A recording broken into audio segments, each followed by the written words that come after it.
Hello friends, welcome to আমার digital পাঠশালা। আজ 19শে আগস্টের গুরুত্বপূর্ণ কারেন্ট অ্যাফেয়ার্সগুলো দেখে নেব। শুরু করছি জর্জ বার্নার্ড শয়ের কোটেশন দিয়ে। I am not a teacher, only a fellow traveller, of whom you asked the way, I pointed ahead of myself as well as of you. একেবারে প্রথম খবর, দুবাইয়ে এআই চালিত যাত্রী করিডোর চালু, মাত্র কয়েক সেকেন্ডের মধ্যে অভিবাসন নিশ্চিত করবে। এটা প্রথম। আন্তর্জাতিক ভ্রমণের জন্য আমরা জানি যে অনেক সময় যাত্রীদের তাদের ডকুমেন্টেশন চেক আপ ইত্যাদি করতে অনেকটাই দেরি হয়ে যায়। তো সেই ক্ষেত্রে আন্তর্জাতিক ভ্রমণের জন্য বিশ্বের ব্যস্ততম কেন্দ্র দুবাই আন্তর্জাতিক বিমানবন্দর DXB একটি এআই চালিত যাত্রী করিডোর চালু করেছে, যা ভ্রমণকারীদের কাগজপত্র উপস্থাপন না করেই কয়েক সেকেন্ডের মধ্যেই অভিবাসন পাস করতে দেয়। ট্রাভেল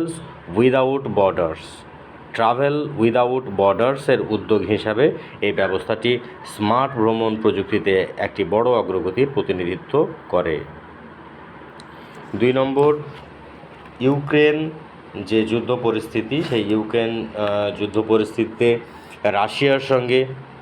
রাশিয়ার প্রেসিডেন্ট ভ্লাদিমির পুতিন এবং আমেরিকান প্রেসিডেন্ট ডোনাল্ড ট্রাম্প তারা আলোচনায় বসেছেন আলাস্কায়, যে কীভাবে একটা সমাধান সূত্র বের করা যায়, একটা শান্তি চুক্তি করা যায়, এবং সেই সঙ্গে আরও গুরুত্বপূর্ণ যে সমস্ত বিভিন্ন দেশের প্রতিনিধিরা, গুরুত্বপূর্ণ দেশের প্রধান এবং ন্যাটো এবং UN এর যারা প্রধান, তারা কিন্তু প্রত্যেকেই এই আলোচনায় অংশগ্রহণ করেছে। এটা নিয়েই খবর, এবং এটা অনেক দিন থেকেই চলছে। তোমরা দেখতে পাচ্ছ, পরবর্তীতে আরও বিভিন্ন ডেভেলপমেন্ট তোমরা জানতে পারবে। ট্রেন স্ট্যাম্প একজন ইংরেজ অ্যাক্টর, যিনি প্রায়শই হলিউডের ভিলেন চরিত্রে অভিনয় করে থাকেন। তিনি মারা গেলেন 87 বছর বয়সে।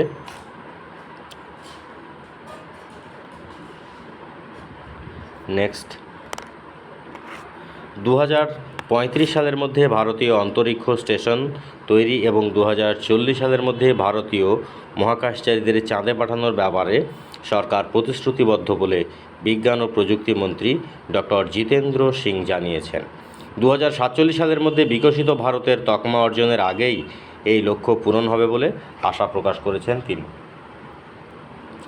লোকসভায় এই সংক্রান্ত এক বিশেষ আলোচনায় অংশ নিয়ে আন্তর্জাতিক মহাকাশ স্টেশনে গ্রুপ ক্যাপ্টেন শুভাংশু শুক্লার সফল যাত্রার প্রশংসা করেছেন মন্ত্রী। গত 11 বছরে মহাকাশ ক্ষেত্রে সরকারের বিভিন্ন উদ্যোগের কথাও তিনি তুলে ধরেন এবং বলেন, প্রধানমন্ত্রী নরেন্দ্র মোদীর নেতৃত্বে এক্ষেত্রে একাধিক সংস্কারমূলক উদ্যোগ নেওয়া হয়েছে। বেসরকারি ক্ষেত্রগুলোর জন্য সুযোগ বৃদ্ধি পাওয়ায় উদ্ভাবন ও গবেষণার পরিধি বেড়েছে। নেক্সট, খুব গুরুত্বপূর্ণ খবর, ভারত এবং শ্রীলঙ্কা নৌবাহিনী যৌথ সামরিক মহড়ার নাম সিলিনেক্স 25। এটা হচ্ছে 12th এডিশন, দ্বাদশ সংস্করণ। কলম্বোর পশ্চিম জলসীমায় চলছে এই সিলিনেক্স 2025, ভারত এবং শ্রীলঙ্কার যৌথ নৌ মহড়া, যার নাম হচ্ছে সিলিনেক্স। অংশগ্রহণকারী দেশ ভারত এবং শ্রীলঙ্কার নৌবাহিনীর যৌথ সামরিক মহড়া সিলিনেক্স। এটা সিলিনেক্স 25 অর্থাৎ 2025 এর দ্বাদশ সংস্করণ চলছে। কলম্বোর পশ্চিম জলসীমায় চলছে। শ্রীলঙ্কার নৌবাহিনী SLNS শ্রীলঙ্কা নেভাল শিপ বিজয়বাহু এবং SLNS সায়রুর সঙ্গে দুটি ভারতীয় নৌবাহিনী Indian Naval sheep INS, fleet tanker INS জ্যোতি এবং ডেস্ট্রয়ার INS রানা অংশ নিচ্ছে। এরপরের খবর, সুপ্রিম কোর্ট শিক্ষক নিয়োগ দুর্নীতি মামলায় অভিযুক্ত রাজ্যের প্রাক্তন শিক্ষামন্ত্রী পার্থ চট্টোপাধ্যায়কে শর্ত সাপেক্ষে জামিন মঞ্জুর করেছে। CBIয়ের একটি মামলার রায়ে সুপ্রিম কোর্টের বিচারপতি MM সুন্দরেশ এবং বিচারপতি NK সিংয়ের বেঞ্চ এই নির্দেশ দিয়েছেন। প্রাথমিক শিক্ষা পর্ষদের প্রাক্তন সভাপতি সুবীরেশ ভট্টাচার্য এবং শিক্ষা বিভাগের আধিকারিক শান্তিপ্রসাদ সিনহাও গতকাল একই মামলায় জামিন পেয়েছেন। তবে জামিন মঞ্জুর হলেও অন্য একাধিক মামলা বকেয়া থাকায় পার্থ চট্টোপাধ্যায় এখনই জেল থেকে মুক্তি পাচ্ছেন না বলে জানা গেছে। তবে আর কোনো মামলা বকেয়া না থাকায় এসএসসি মামলায় অন্য দুই অভিযুক্ত সুবীরেশ ভট্টাচার্য এবং শান্তিপ্রসাদ সিনহা জেল থেকে মুক্তি পাচ্ছেন। পরের গুরুত্বপূর্ণ খবর, শীর্ষস্থানীয় বালুচ মানবাধিকার রক্ষাকর্মী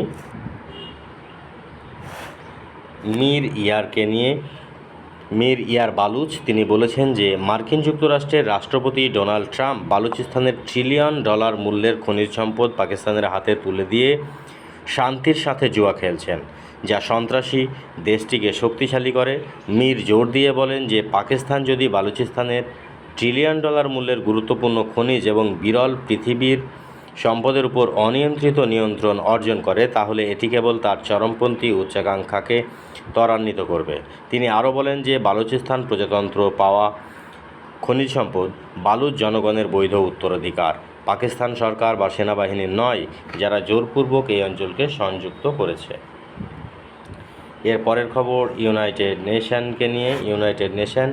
ইউনাইটেড নেশনের মহাসচিব অ্যান্তোনিও গুতেরেস ভারত এবং পাকিস্তানের সাম্প্রতিককালে যে প্রবল যে বন্যা, সেই বন্যায় প্রাণহানির ঘটনায় তিনি গভীর শোক প্রকাশ করেছেন এবং মহাসচিব ক্ষতিগ্রস্তদের পরিবারের প্রতি আন্তরিক সমবেদনা জানিয়েছেন এবং দুর্যোগে ক্ষতিগ্রস্তদের সঙ্গে সংহতি প্রকাশ করেছেন। গতকাল মহাসচিবের মুখপাত্র এক বিবৃতি জারি করে জানিয়েছে, বিভিন্ন দেশের রাষ্ট্রসংঘের নিজস্ব দলগুলি সরকারকে প্রয়োজনীয় সহায়তা প্রদান করবে। এর পরের খবর ILO ইন্টারন্যাশনাল লেবার অর্গানাইজেশনের সদর দপ্তর জেনেভা। 1919 সালে প্রতিষ্ঠিত এই সংস্থায় আন্তর্জাতিক শ্রম সংস্থা ILO পুরুষ এবং মহিলাদের মধ্যে মজুরি বৈষম্যের ক্ষেত্রে পাকিস্তানকে দক্ষিণ এশিয়ার মধ্যে সবচেয়ে খারাপ স্থান দিয়েছে, যা দেশের শ্রম বাজারের কাঠামোগত বৈষম্য সম্পর্কে দীর্ঘদিনের উদ্বেগকে নিশ্চিত করেছে। ILOর সর্বশেষ বৈশ্বিক মজুরি প্রতিবেদনে বলা হয়েছে যে পাকিস্তানের নারীরা তাদের পুরুষ প্রতিপক্ষের তুলনায় গড়ে 34% কম আয় করেন, যা বৈশ্বিক গড়ের তুলনায় উল্লেখযোগ্যভাবে বিস্তৃত এবং ভারত, বাংলাদেশ, শ্রীলঙ্কা এবং নেপাল সহ এই অঞ্চলের অন্যান্য দেশের তুলনায় খারাপ। যদিও কিছু দেশ এই বৈষম্য কমাতে ধীরে ধীরে উন্নতি দেখিয়েছে, পাকিস্তান তার গভীরভাবে নিহিত অর্থসামাজিক সাংস্কৃতিক বিষয়ে উন্নতি করতে পারেনি।